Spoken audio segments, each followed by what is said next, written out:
I'm an American. I'm just going to throw that out there right now. Most of you know this. Right now, if you were to examine social media of Americans living on the East Coast or the Midwest, myself excluded, you would see a lot of people complaining about the cold and how snowy it is. That's a legitimate big deal to these people. Really, it is. And it's dumb. Especially whenever something like this is going on.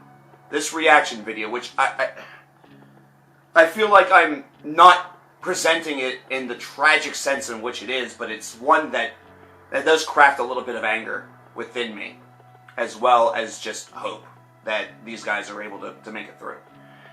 For those of you who do not know, Confess is an Iranian heavy metal band who have recently been jailed because of playing heavy metal. And there are reasons why. There are specific charges. There's an article for Metal Injection that I'm going to be taking some material from here and reading to you. That way you know the story, and then I will reflect my views, and we're going to go from there. But this is the situation. The situation is that Iranian band Confess members Nikon Sayanor Khosravi and Khosravi Arash Chemical Ikhani, I probably butchered those names. I apologize thoroughly to both gentlemen. Both men were arrested by the Army of the Guardians of the Islamic Revolution and are facing charges of blasphemy, advertising against the system, running an illegal and underground band and record label promoting music considered to be satanic, writing anti-religious lyrics, and granting interviews to forbidden foreign radio stations. Now, these band members are 23 and 21 years of age. It resulted in them sitting in solitary since last November until they finally made the bail on February the 5th, about a week ago. The equivalent amount was about $30,000 United States currency. The musicians are lawyering up and could face a minimum of 6 months to 6 years in prison, and worse if they are found guilty of the blasphemy charge, and this is the big keynote right here. They could be executed.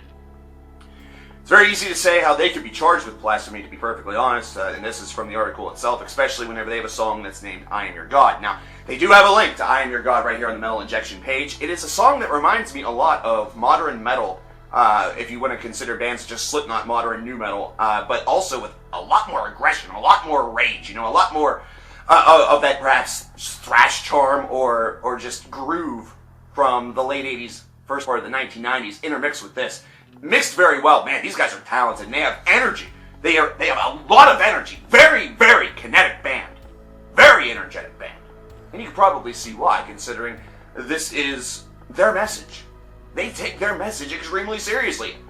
There are a lot of bands out there that don't do that, and they should. Your message is yours. Being a very electric band is all you need to do to win people over. But the band's new album, In Pursuit of Dreams, also features tracks entitled New World Order, Tehran, which is a play on words of Tehran, The Alphabet of Power, and 5 Years in a Cave. It was released on the group's own label, Opposite Records. We're not exactly sure what we can do to help right now, and this is sort of where it becomes a little bit muddy.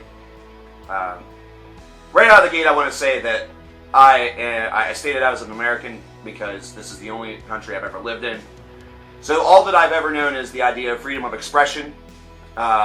So whenever it comes to the laws, whenever it comes to the way in which governments are run in other territories, other countries, other parts of the world, I am sadly not the best person to talk to about these things. I can only express a generalized opinion that perhaps some may take as offensive. My aim is not to offend whatsoever in the words that I am about to say, and that is because all that I am doing and all that I aim to do is to project my feelings on a matter of music and art, as opposed to direct dissension from a state, from a government, or from a religion. From a musical point of view, this is wrong. Not the music itself, but this imprisonment. It's not the first time it's happened either. There are other bands that have dealt with these things before.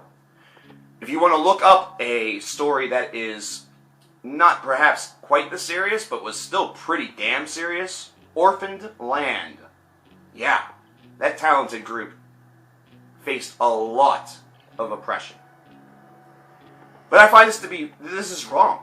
I understand that other governments, other places, they hold simple ideas above those of perhaps free expression or of musical expression, whatever it may be. The ideas of religion or the ideas of solidarity of state or loyalty to state are important above all. But I feel that whenever it comes to the arts, I feel that whenever it comes to music, that's something where that gray area should stay gray. That it should not be something that causes and incites governmental panic, that causes things such as this to occur. In the 1980s, we were worried here in America about the lyricism of our music. Because we're a bunch of wimps, and one freaking lady, along with a couple of others, decided that they were going to take charge and make a stand. And I'll tell you what's happened since then is the fact that the lyricism has just gotten to be even dirtier and worse and stupider in some cases. Now, I'm not saying that that's going to happen universally worldwide, that this is going to cause some sort of grand revolt. In fact, I doubt that it will do any of that. This is musical expression. This is artistic expression. I hope, I pray, my desire, which means nothing, but I hope that these gentlemen are able to avoid execution. And I hope that they are able one day to go to a place where they will be able to freely play their music, where they will be able to freely express themselves with sound, and not face this sort of oppression, not face this potential penalty, not potentially lose their lives over simply playing music. Once again, I understand that whenever it comes to the laws and the governments of the world, the religious importance of other corners of the world, I perhaps may come off as a bit ignorant. I may be making light of something that is a grand offense in some of these corners of the world. And I understand that. And I fully accept that, to be perfectly honest with you. I am not here to dispute religious freedoms or religious law. I'm just stating that heavy metal, music, it's not a crime. That's all that I'm saying. And that is, it's just as true as whenever people here in America stupidly said skateboarding is not a crime. But heavy metal, musical expression, art, it's not a crime. Any time that's ever been a cause of oppression has been a terrible, terrible time. It's been a terrible moment, terrible instance. And it's happened throughout history. It's not a crime. It's not a crime to share your arts, to share your talents, to share your message with this world. It's not going to cause global panic. I hope that Confess is able to walk free. And I hope that these gentlemen are able to go into the world, play their music, play their sound, and somehow, some way, build and cultivate a fan base the world over. That is my hope. That is my prayer. It is now in the hands of the government.